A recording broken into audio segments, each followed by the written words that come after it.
पता है, ये कुरान मेरी शादी की है। 17 साल से ज़्यादा का टाइम हो चुका है और अल्हम्दुलिल्लाह मैं हर सुबह इसी कुरान से तिलावत करती हूँ और पढ़ते पढ़ते फट भी गई है। यानी बहुत सारे अंदर के पेज ऐसे हैं जो कि फट गए हैं और ऊपर से भी थोड़ा सा फट गई है। तो एक दिन ना मैं बहुत दुखी थी, तकरीबन 2 से 3 महीने पहले की बात है। बहुत ज़्यादा मैं दुखी थी और मैं ना इसको तर्जुमे के साथ पढ़ती हूँ अल्हम्दुलिल्लाह हर सुबह।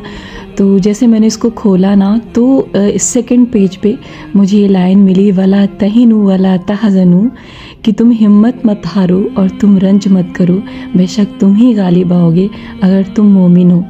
मतलब ये समझिए ना, जैसे मैंने इस तर्जुमे को पढ़ा ना, ऐसा लगा कि अल्लाह ताला मुझसे बातें कर रहा है और मुझे कह रहा है कि तुम अगर मोमिन हो और अगर तुम सच्ची हो और अगर तुम सही रास्ते पे चलती हो तो घबराना मत, रंज मत करो, गम मत करो, बेशक तुम ही गालिब आओगी।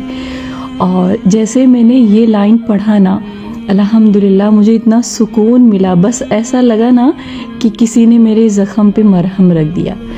और जब कभी ऐसी चीज़ें आपके सामने आती हैं ना तो उसे यूं ही मत समझा करिए, क्योंकि वो अल्लाह की तरफ से मैसेज होता है आपके लिए।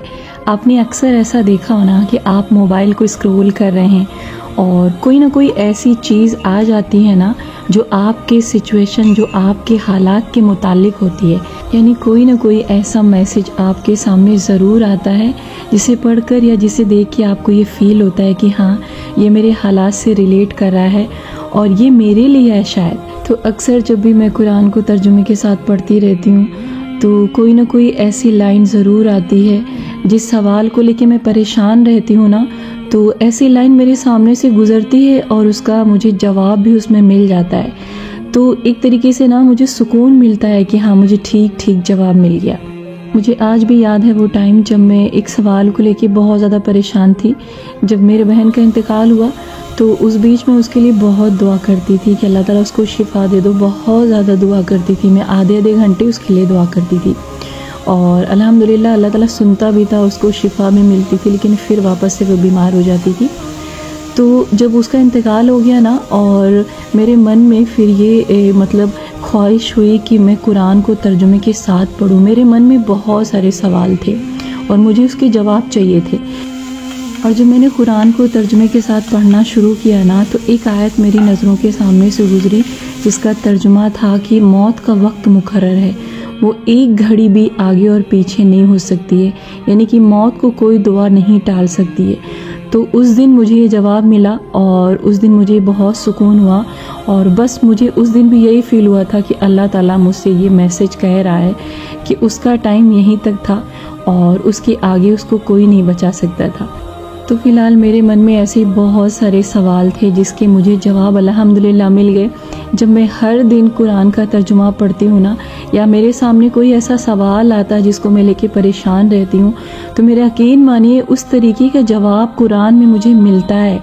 और अगर आपके भी मन में कोई दुख है, कोई तकलीफ़ है, किसी चीज़ को लेके आप बहुत परेशान हैं, आप उसका जवाब चाहते हैं ना, मेरा यकीन मानिए आप कुरान का तर्जुमा पढ़ना शुरू कर दीजिए, आपको आपके सारे सवाल के जवाब मिलेंगे। क्योंकि आप जितना अल्लाह ताला के करीब होते जाएंगे ना, आपके सारे मसले हल होते जाएंगे और आपकी ज़िंदगी आसान हो जाएगी। और आपके मन में जो भी सवाल हैं, जो भी तकलीफ़ है, आप उसका हल कुरान के तर्जुमे में ढूंढिए। आप अगर कुरान के ऐसे ही रोज़ तिलावत करते हैं तो करिए, अच्छी बात है, आपको उस पर सवाब मिलेगा। लेकिन कोशिश करिए कि आप तर्जुमे के साथ कुरान को पढ़िए, थोड़ा थोड़ा पढ़िए, लेकिन उसकी मीनिंग के साथ पढ़िए, ट्रांसलेशन के साथ पढ़िए, ताकि आपको समझ में आए कि अल्लाह ताला आपसे क्या कहना चाह रहा है।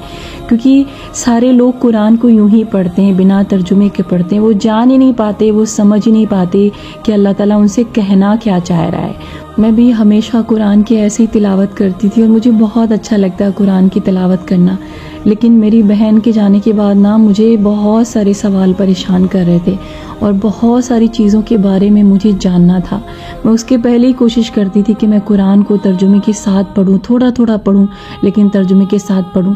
लेकिन जब मेरी बहन चली गई इस दुनिया से तो फिर मुझे अंदर से बहुत ज़्यादा ख्वाहिश हुई, एक शदीद किस्म की ख्वाहिश हुई, और बस फिर उस दिन से मैंने उसको पढ़ना शुरू किया।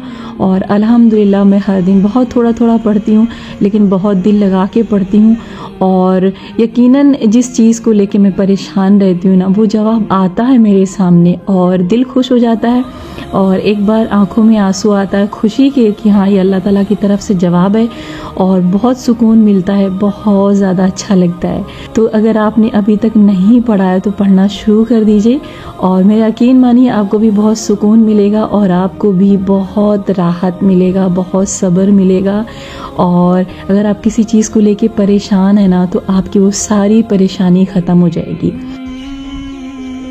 और साथ ही साथ आपको ये भी बताती चलूँ कि अगर आपको भी शादी में कुरान मिली है, आपके वालिदैन ने, आपके पेरेंट्स ने आपको शादी में कुरान जैसे तोहफे से नवाजा है, तो उसको हर सुबह ज़रूर पढ़िए, तिलावत ज़रूर करिए, ताकि आपके वालिदैन को उसका सवाब मिले। और ऐसी बहुत सारी चीज़ें हैं जैसे मुसल्ला है या कुरान है या तस्बीह है जो आपको गिफ्ट में मिली होती है, तो आप उसको कोशिश करिए कि इस्तेमाल करिए, ताकि देने वाले को सवाब मिले और आपको भी सवाब मिले। और आप भी कोशिश करिए, अगर आप किसी को कोई चीज़ तोहफे में दे रहे हैं ना, तो उसको ऐसी चीज़ दीजिए ना जिससे उसकी दुनिया भी बने, उसकी आखिरत भी बने। तो बस जी, ये थी मेरी आज की छोटी सी वीडियो, और आई होप कि आप लोग मेरी बातों पे अमल करेंगे और कुरान का तर्जुमा पढ़ना शुरू करेंगे। थोड़ा थोड़ा पढ़िए, लेकिन ज़रूर पढ़िए, क्योंकि उससे आपको बहुत सारे फ़ायदे होंगे, बहुत सारे मालूमात भी होगी। तो आज अमान की तबीयत थोड़ी सी डाउन लग रही थी, उनको हल्का हल्का सा फीवर लग रहा था। उन्होंने मुझसे कहा कि मम्मा चाय बना के दे दो, तो मैं उनको अदरक वाली चाय बना के दे रही थी। तो जब भी अमान का एग्ज़ाम आता है ना, तो थोड़ा सा वो जो है डाउन हो जाते हैं, मुझे लगता है कि डर जाते हैं। तो बहुत सारे ऐसे बच्चे हैं जो थोड़ा सा नर्वस हो जाते हैं। तो फ़िलहाल आज मैं बहुत खुश हूँ अल्हम्दुलिल्लाह, और आगे आने वाली वीडियोस में मैं आपको बताऊंगी कि मैं किस चीज़ को लेकर खुश हूँ। तो बस गाइज़, ये थी मेरी आज की वीडियो, आई होप कि आपको पसंद आई होगी।